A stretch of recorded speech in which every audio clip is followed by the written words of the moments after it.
Attend ako ng anniversary ng Cubao Reformed Baptist Church na nag-celebrate ng kanilang 47th anniversary. The first time that we attended the anniversary of Cubao was in 1983, yung kanilang 4th anniversary. Ang Cubao po ang aking first church after being a Reformed Baptist. At doon ay sinariwa yung history ng Cubao just briefly. And while I was watching, ang mind ko ay nando pa rin sa aking piniprepare na history ng ating sariling iglesia ng Sovereign Grace Church. It's still fresh in my mind of our own anniversary. Several days dahil itong anniversary natin, ang pinakamahabang celebration natin. 3 Sundays tayong merong lunch together because of the anniversary. At sa pagpapakita ng beginning of the church, as I prepare our own history, the question was, why is there a Sovereign Grace Church? Bakit tayo merong Sovereign Grace Church? Sapagkat merong, unang-una, isa sa mga reasons, dahil merong CRBC, Cubao Reformed Baptist Church, that sent their first ever missionary, Reformed Baptist missionary, was sent out in Malate. Yun po ang aking karanasan. I was the first missionary sent out by CRBC. But why was there a CRBC? Sapagkat merong isang church sa United Kingdom, sa Watisham, na nag-send naman ng kanilang missionary in the person of Pastor Brian Ellis to start a work here. Bakit may church sa Watisham? Hindi ko na po alam ang history, but I'm sure yung century-old na church na yon was started by somebody. And we can trace back many centuries itong mga churches na ito. Well, hindi po ako, I'm not a sovereign gracer, hindi tayo niniwala na dapat matitrace mo. But what I want to do today, as we still celebrate yung ating anniversary, but at the same time, we are preparing ourselves to commemorate yung ginawa ng Panginoon. Let us go beyond Cubao, beyond Watisham or whatever church. Today, we go beyond this instrument of the establishment of church. And what do we find? I would like to read from a portion of the book of Ephesians. You know, the longest verse, if you are not aware, is in Ephesians 1 from verse 3 to verse 4. Ito po yung longest verse that in the Greek, wala po itong punctuation mark. Dapat tuloy-tuloy mong babasahin ito, that at the end of verse 14, dapat hindi ka na makahinga. Naubusan ka na ng hangin.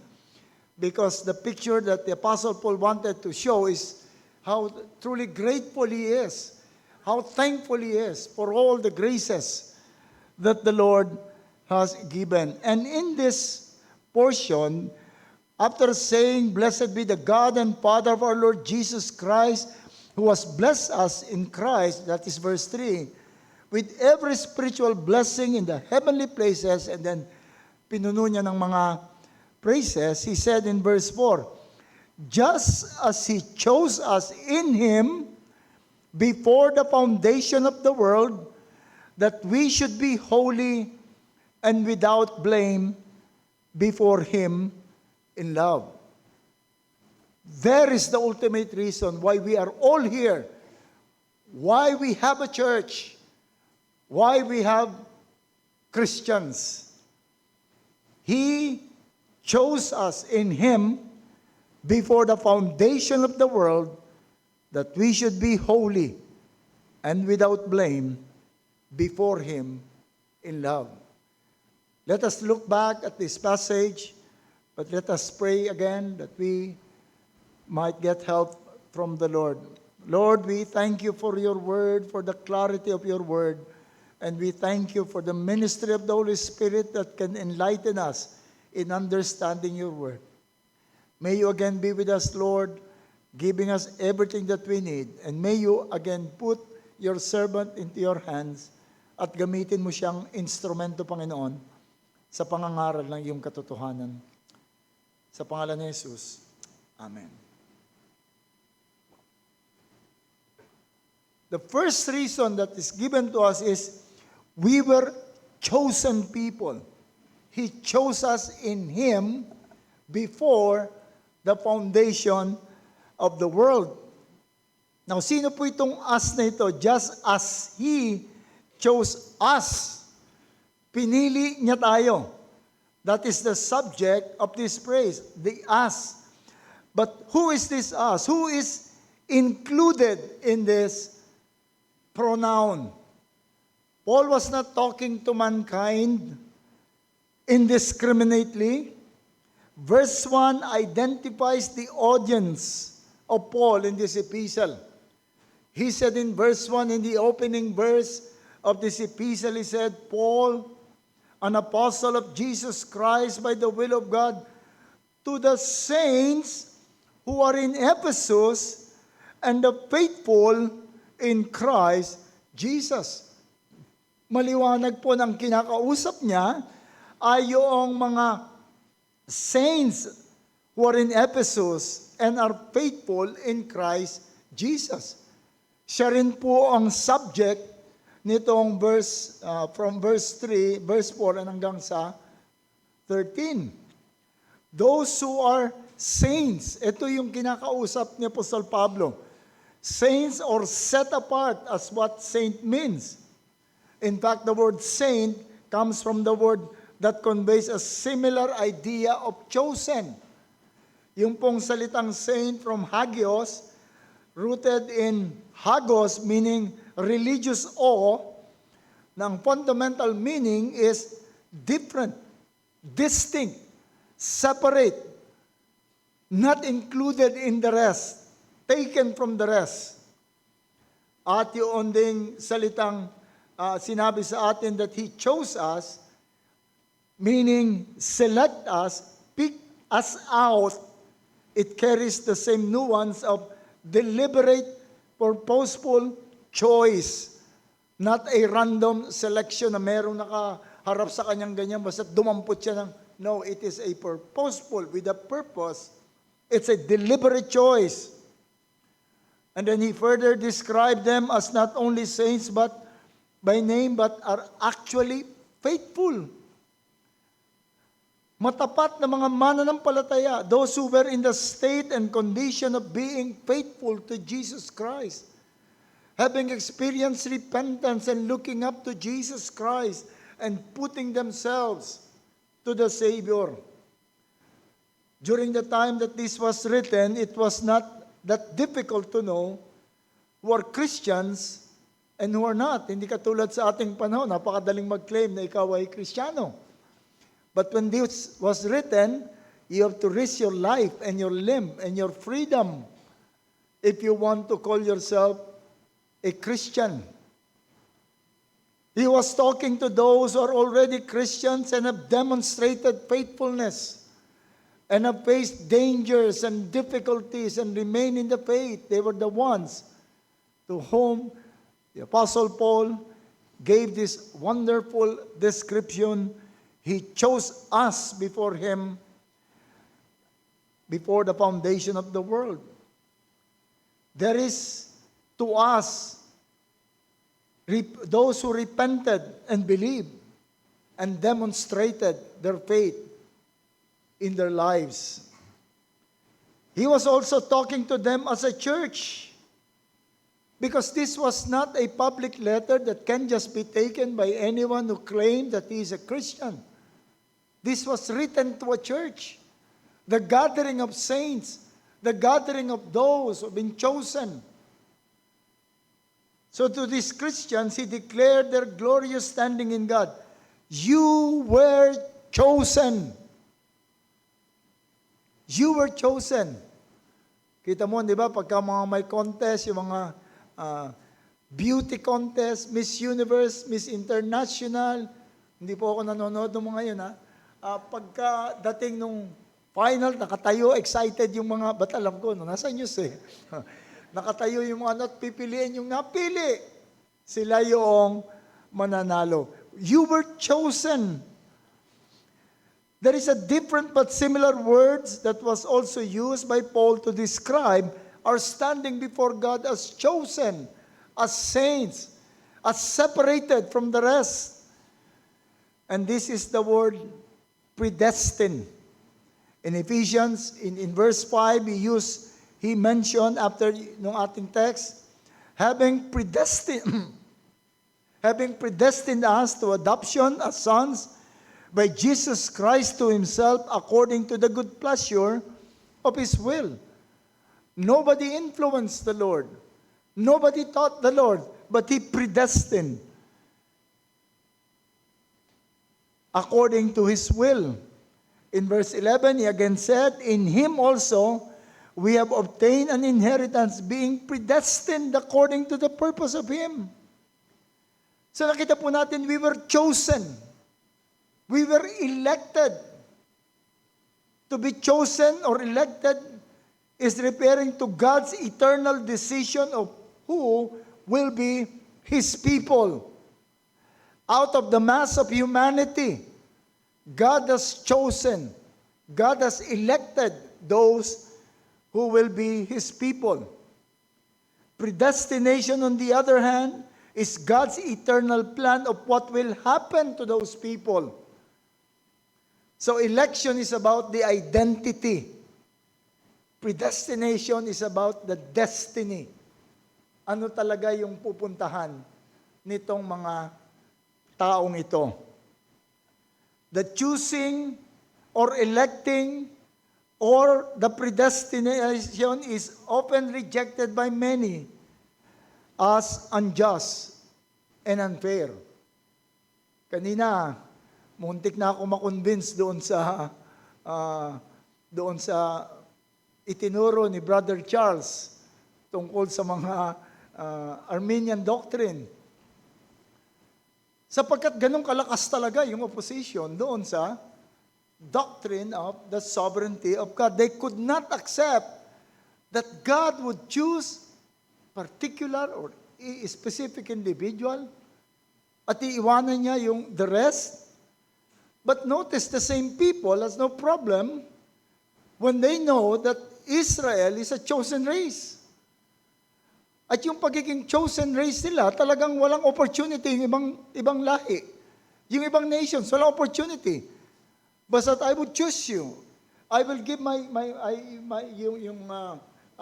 I will send prophets to you, I will save you, I will do this and I will do that, and the rest I will leave behind. Wala silang problema ron. And within Israel, there is also a chosen tribe, the tribe of Levi. Yung tribe of Levi lamang ang pwedeng lumapit sa temple, siya lang ang pwedeng humawak, siya lang ang pwedeng maglingkod, just the tribe of Levi. Wala ring problema yung mga tao na yun ay makita. At kung titingnan mo nga yung the choosing, the electing of Israel as a chosen race, and the electing of the Levi is even more humbling. Kasi yung parang mas malupit nga tingnan nyo kasi ibang tao walang opportunity. No one is given a chance to become a Jew by choice. And no one is given a chance to become a Levi by choice. You're not chosen, you're not a Levi. You're not chosen, you're not an Israelite. They were given the special privilege of being called the people of God. The natural man can easily accept this choosing because this choosing has nothing to do with them. It has nothing to do with them. It has nothing to do with the eternity. Kasi yung mga napiling Jew at yung mga napiling Levites, many of them ended in hell. At tayo, wala tayong pakialam dahil wala namang templo, But when it comes to choosing, we are involved. Yung pagpili ng Panginoon, teka muna, iba-iba na yan. I can accept that God has a special eye upon Israel, that God has chosen the Levites, pero kung sasabihin mong every individual, the entire mass of human being, merong pinipili ang Panginoon, iba na ito. And this is kind of choosing that we are discussing. The choosing for salvation, the choosing for eternal destiny. Jesus even used a strong word in describing these people. He said in John 6:44, "No one can come to me unless the Father who sent me draws him, and I will raise him up at the last day." No one can come. No one can believe unless the Father would draw sinners unto Himself. So to be chosen by God is not simply pointing at us and saying, "I've chosen you, you. It is to be picked and taken from the rest, to be drawn to Christ. We were chosen for Christ. Yun ang word na drawn. Unless who sent me draws him. Yung word na drawn is a very strong word. It is used to describe a very hungry man being drawn to food na gusto niya. Kanina nakita ko, walang pila doon sa ibang pagkain. Nandun lahat sa kari-kari yung mahabang pila. So among yung mga nakahain doon, merong gusto sila at yun ang pinilahan. At yun ang kinuha. We were drawn. Attracted tayo doon sa gusto natin. That was the picture used. Or another picture that we can think of is kapag kayong merong isang junkyard, gustong kunin lahat ng iron, padadaanan siya ng magnetic lifter, and only iron will be drawn from the pile of rubbish. Not the plastic, not the wood, only iron. So we were drawn by that magnet of God's love. We were chosen by God, by that magnet of God's care. We were chosen, drawn from that mass of humanity, drawn for Christ, given to Christ. Therefore, in that great high priestly prayer of the Lord, He emphasized those people whom you have given me. I lost no one. Those whom you have given me, those whom you have drawn from the mass of humanity and given me, walang nawala sa kanila.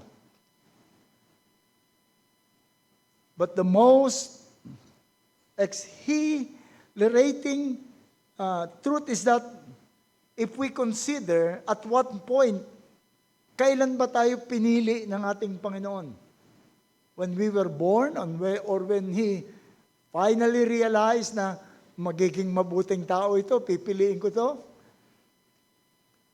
We are told just as He chose us in Him before the foundation of the world. Before the foundation of the world. When was that? When was that before the foundation of the world?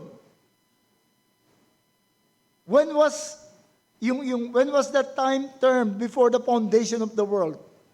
Yung time nagsimula yan nung i-create ng Panginoon ng mundo. There was morning and there was evening the first day. Then there was morning and the evening the second day. And then He made a great light to divide the day from. Before the foundation of the world, there was only eternity. There was no time. There was no before. There was no after. Therefore, ako madalas kong sabihin yung from eternity past.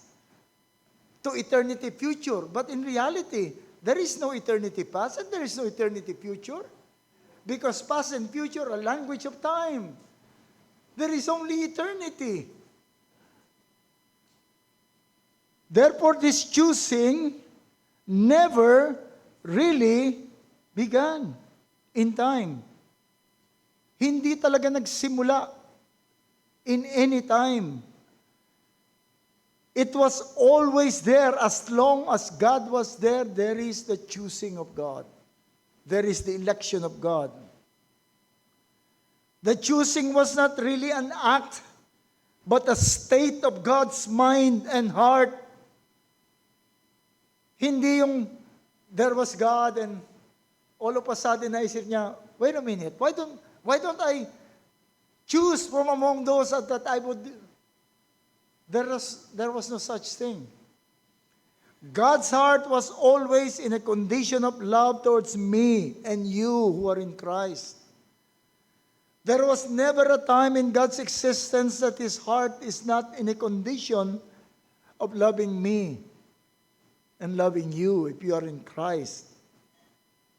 That was more than saying He loved us before we were made, we have made anything good or evil. Kasi ganda ng pakinggan nun eh. Inibig ako ng Panginoon bago ako nakagawa ng mabuti o masama. O let us push a little further back more. Inibig ako ng Panginoon bago pa lang ako ipinanganak. Let us push even further. Inibig ako ng Panginoon bago niya nilikha sa libutan. No, it's even further than that. God loved me and has chosen me from eternity. From eternity. So the next question, up to when you would stay loved and chosen? Up to when can we enjoy the status of being chosen? Even if just logic, ang tignan natin, if chosen from eternity, walang katapusan yon. Would anyone with an analytical mind can believe that God has chosen from eternity and then at a certain period of time He would stop the choosing? He would stop the loving? Are you ready to believe that? From eternity, tapos biglang titigil ng pag-ibig? Somewhere that there will be a point in time that somewhere that one chosen will be unchosen or rejected. Paul said nothing can separate us from the love of God because it's from eternity. Who can separate you? Something that God has conceived in Himself from eternity. Even when we seem to experience nothing but God's heavy hand and heartaches and seeming pain, even if we feel that the hands of God are heavy upon us and that we are tempted, Lord, up to when will you ignore me? Even in those times that we seem to experience this, the choosing, being chosen is still our description. The choosing is for eternity. As John 3:16 says, that whoever believes in Him, that's a description. It's not a condition. It's not a command. It's a description of those to be given this promise. Whoever believes in Him shall not perish but have what? Everlasting life. In John 10:28, I give them eternal life. God cannot abandon what He has done from all eternity. So with this, do you realize that we existed in eternity and we continue in eternity? We existed in eternity past. Ito again, just to accommodate the mind of man. We existed in the eternity past in the heart of God. We are in the heart of God. My name is in the heart of God. And then we were born in time. We grew, committed sin. We got converted. We live a Christian life. Become a member of a church. Then we will grow old. Then we will die. And then we again enter eternity with glory. As I have said, there is not even an eternity past or eternity future. Because past and future are languages of time. And eternity has no time. It is eternal. It is eternity. Time belongs here in this world. We have a beginning here and ends here. But in eternity, there is no beginning and therefore no end. Huwag nyo nang piliting intindihin kung paano nangyari yon. We cannot, our puny mind cannot grasp the entire meaning of this. Time belongs here in the world. We're just so tiny compared to our real existence in eternity. I'm not saying that we were already there. We were there in the heart of God. And compare our life here on earth to eternity.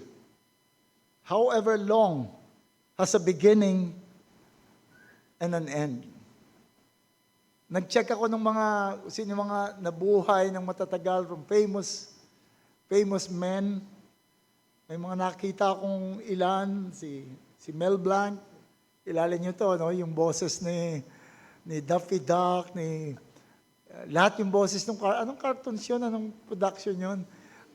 Yung lahat yun, isang tao lang, si Mel Blanc. He began in 1908 when he was born. But 81 years after, he died.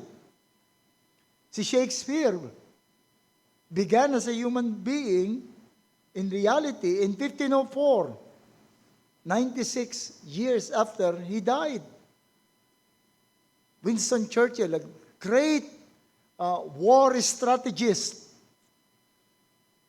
began his life in 1886, but died at the age of 91 in 1977. Marita Camacho Quiros, former First Lady of Costa Rica, lived to 114 years. Ayoko nang mabuhay ng ganun kahaba. Makikita ko na yung death ng lahat ng mahal ko sa buhay. Kanina, nag-uusap na kami magkapatid Sino kayang mauuna sa atin? Sino kayang, sabi ko, may problema pa si Banji kung paano ko ililibing. Sabi ni ate, hindi, pwede mong gamitin yung sa akin. Sabi ko, paano ko mauna ka? We will all die. But in the mind of God, we have no beginning and therefore no end. He has chosen us from eternity. And we will continue to be chosen to eternity. What is the purpose of this choosing?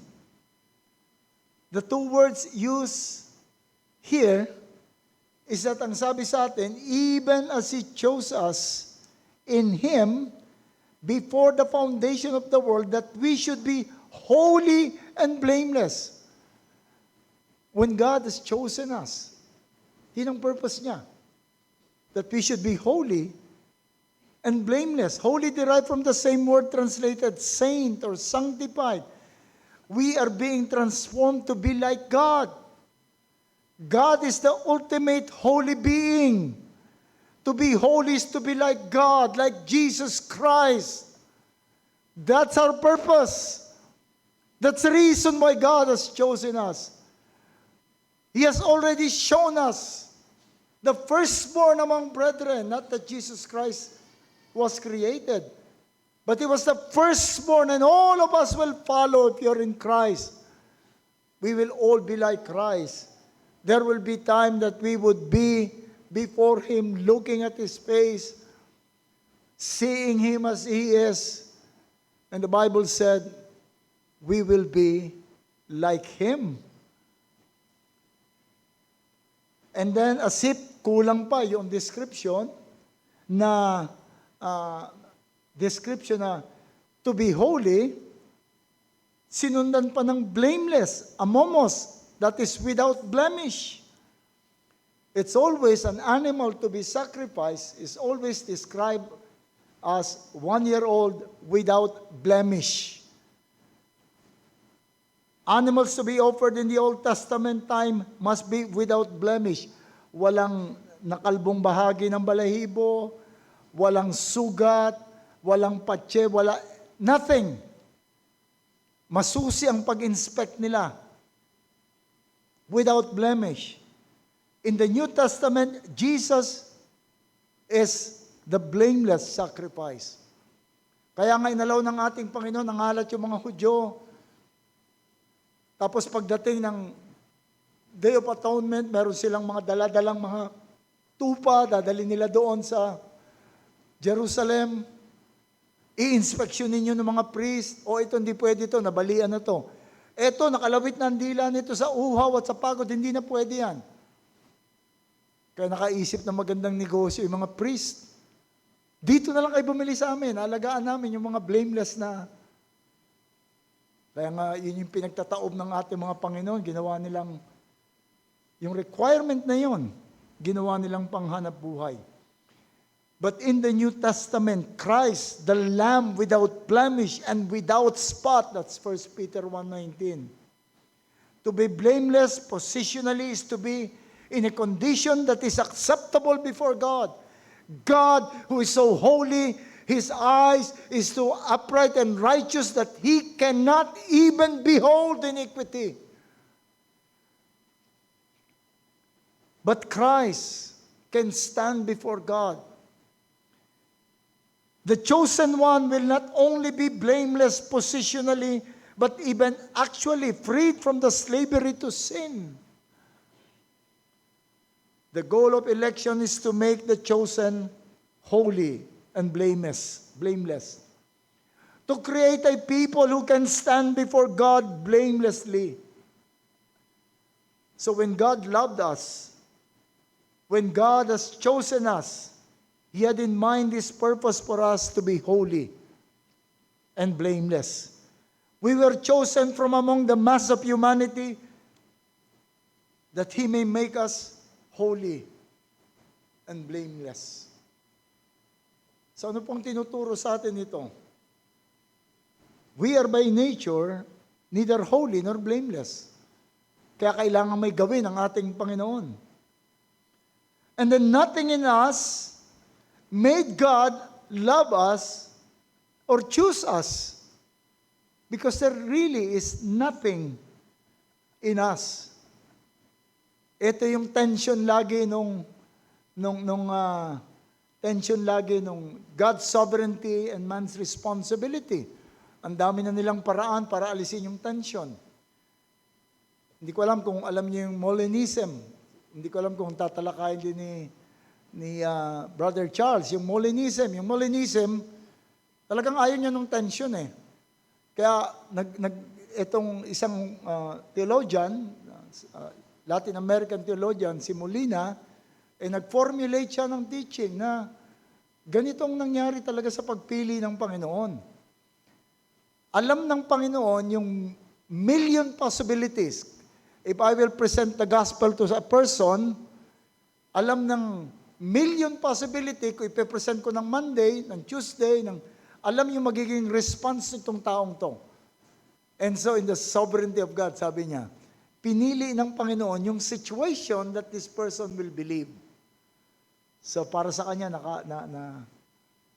nawala niya yung tension between the sovereignty of God and the responsibility of man. But Why do you have to make it hard when it is plain in the scripture that God has chosen us before the foundation of the world?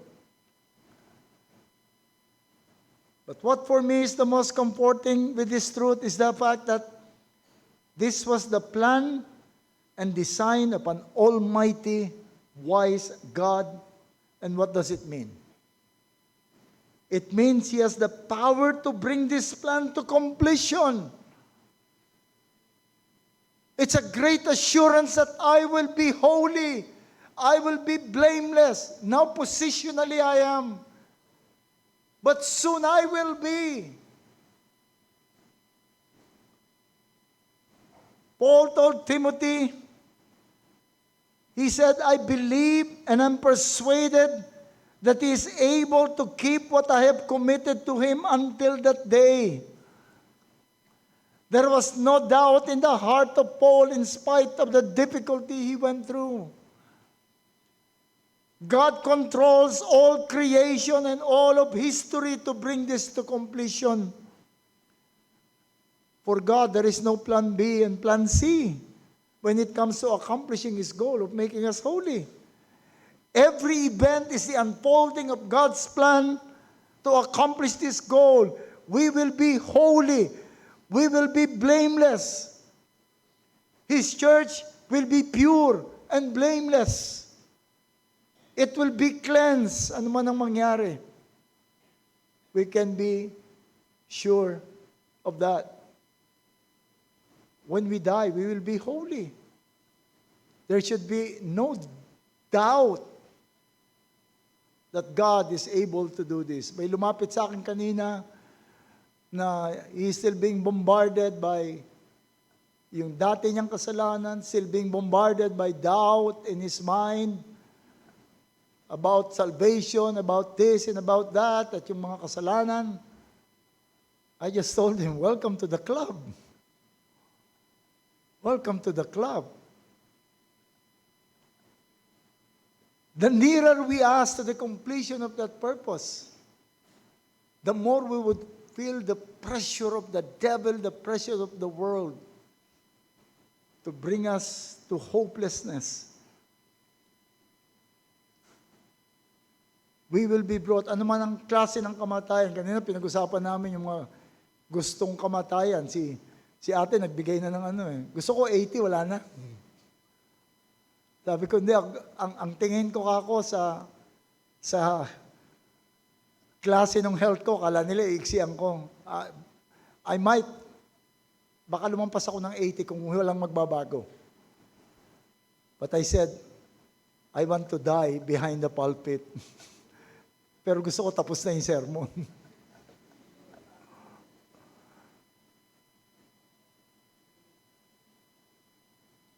He controlled everything that God did, is doing, and will do, is for this purpose. Hindi po nagsasayang ng proseso ang Panginoon. Hindi siya nagsasayang ng pamamaraan. Lahat ng ginagawa niya, pupunta talaga doon sa dapat mangyari, dapat gawin. Wala siyang plan A, plan B. Sinubukan kong gumawa ng kaleidoscope. Nagkat ako ng glass, gumawa ako ng, alam yung kaleidoscope ng pag inikot mong ganon? Kumuha ako ng mga heavy plastic, iba-ibang kulay. Kaso puro opaque yung nakuha ko. Pag silip, ang dilim, hindi nag-enjoy yung mga bata. Isip na naman ako paraan, kumuha ako ng clear plastic. Yun, nag-work. For the Lord, there's no such thing. Lahat ng ibuhos niya.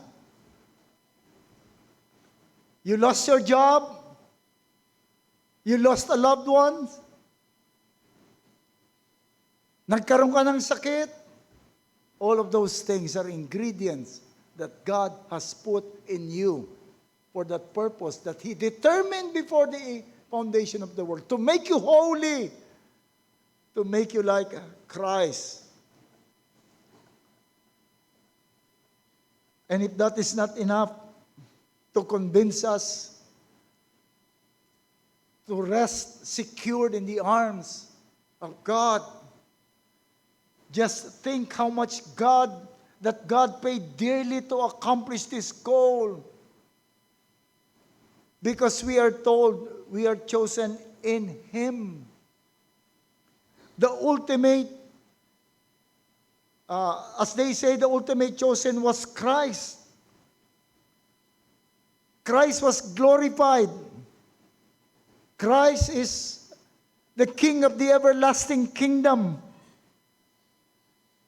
But through taking the form of a man, He lived a perfect life and died on the cross and rose again. It was Christ who accomplished all these things towards that goal.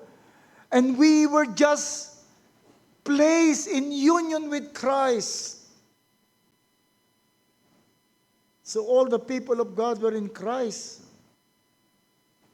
When He lived a perfect life, it was counted to us. When He died on the cross, we were with Him on the cross. When He rose from the grave, we were with Him into the newness of life. And the purpose of that choosing is emphasized, is for the praise of His glory.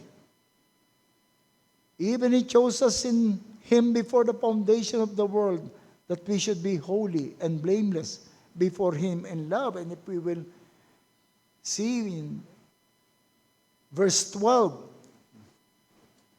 and verse 6, verse 12 and verse 14, to the praise of His glorious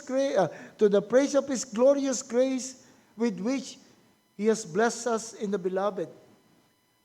Verse 12, that we who were the first to hope in Christ might be to the praise of His glory. In verse 14, who is the guarantee of our inheritance until we acquire possession, or it be for the praise of His glory. God elected us that we may display the glory of Christ, of God. Glory means heaviness. Glory means the radiance, the weight of God. The glory of God is where He is. He displayed His glory in creation. His work of creation displays the glory of God.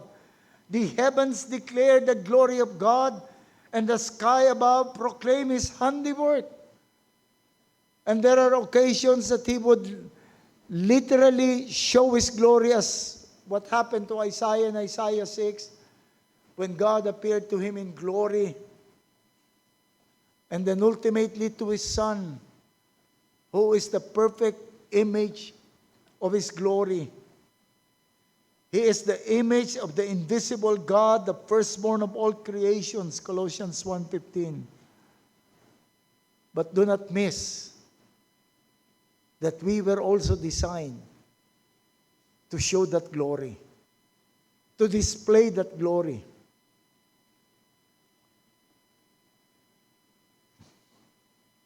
So we are to make this as the governing reason for all that we do. We must think that this is our purpose, to give glory to God. Meron akong kilalang isang naging manager siya ng isang bookstore.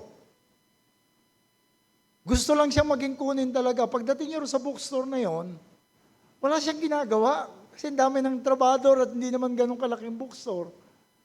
He resigned kasi, anong use ko rito? Wala akong ginagawa. Kahit na sumusweldo siya, ayaw niya. Gusto ko magtrabaho doon sa lugar na kung saan alam ko kung bakit ako nandoon at yun ang aking gagawin. But in life, we know kung bakit tayo nasa buhay na to. Kung bakit nandyan ka pa. Kung bakit hindi ka pa pinapatay ng Panginoon kahit na marami kang kasalanan. Because the Lord wants you to display His glory. You're being shaped to display His glory. Yun ang dapat na maging governing reason for all that we do. Make this as a test for the rightness of what we do. Is this for the glory of God? Before even asking, will this be good to me? Will I earn in this? Will I be happy in this? will this be to the glory of God? Make this a viewing glass for every event in life. Kung titignan mo yung bagay na yon. When I was diagnosed of having cancer, the first thing that I asked the Lord, and that has been my prayer ever since, is not for the Lord to heal me. My prayer to God then is, Lord, teach me, guide me, how this can give glory to you. Whatever you do, whether you eat or drink, do it for the glory of God. Let your body display the glory of God. Your words, your ambitions, let it all be for the glory of God, that people, when they look at you, would just say, God, it really is glorious. And long for the consummation. Long for the consummation. As I have said, although gusto na nating makasama ang Panginoon, but somehow we are still attracted to the world because this is the only happiness that we can understand. But let our hearts be yearned. Come now, Lord Jesus. Come now, Lord Jesus.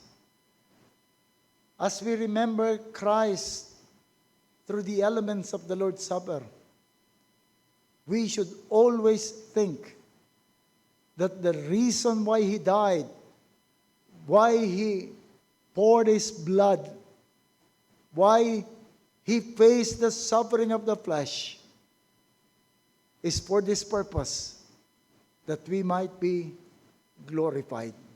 So let us not take the elements lightly. Once it is given to you, you ask, Lord, I know why you died. I know why you suffered. And then examine ourselves, look up to Him, and give Him all the glory. Let's all pray. O aming Panginoon, maraming salamat po that you have chosen us. And we thank you for that great assurance that we would be glorified in the end. But it is really our life in between the choosing and the life of glorification that we struggle. But Lord, help us to realize that our only struggle should be, how can we give you glory? Lord, as we remember you through the elements, we pray that you would prepare our hearts and mind to be thankful for that great salvation. And let our hearts, Lord, be always praying, come now, Lord Jesus. Thank you, Father, in Christ's name. Amen.